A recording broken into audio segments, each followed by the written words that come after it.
Hi friends, எல்லாருக்கும் good morning. நிஷாவுக்கு காலையிலே வந்து காப்பி வாங்கிட்டு வந்தாச்சு. காப்பி பிஸ்கட் எல்லாம் நிஷாவுக்கும் பிள்ளைங்களுக்கும். ஹாய், என் மயில் தூங்கி எழுந்திரிச்சு வருது பாருங்க தியா.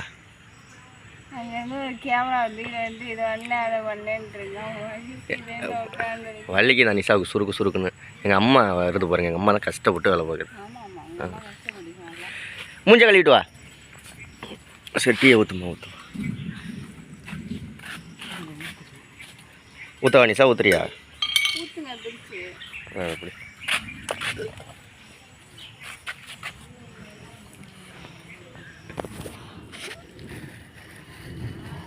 எனக்கு உடம்பு சரியில்லைனாலும் மறுபடியும் என்னையும் கேமராமேனாக தான் ஆக்குறாங்க. வேற என்ன? காலையிலேயே ஊசியை போட்டு இங்கே பாருங்க, இந்த சைடு வந்து காலையில் ஊசி போட்டாங்களா? இப்போ போய் ஏன் டீலாம் குடிக்கலையான்னாங்க. வாங்க போயிருக்காங்கன்னு.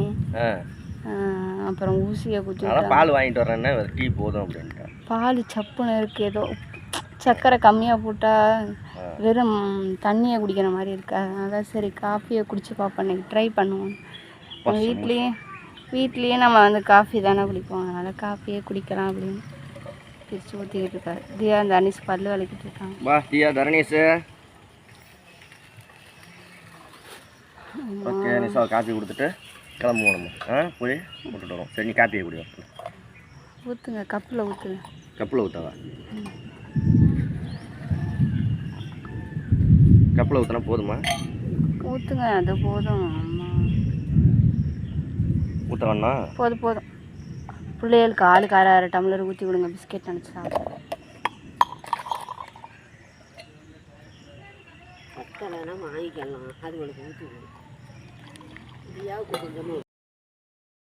நிஷா, டீ எப்படி இருக்கு? உட்காந்து மெனக்கெட்டு திருச்சி தம்பதில் போய் வாங்கிட்டு வந்தேன்.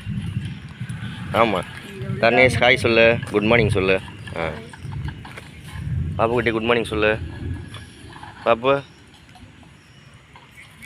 தூக்க கழகத்தில் இருக்கா. இரு, அம்மா வந்து ஆட்டி தரோம், அதுக்கப்புறமா குடிக்கலாம். பிஸ்கட் பிடிச்சி தின்னு, பிஸ்கட் எடுத்து தின்னு. ஓகே பாய் எல்லாருக்கும். பாய்.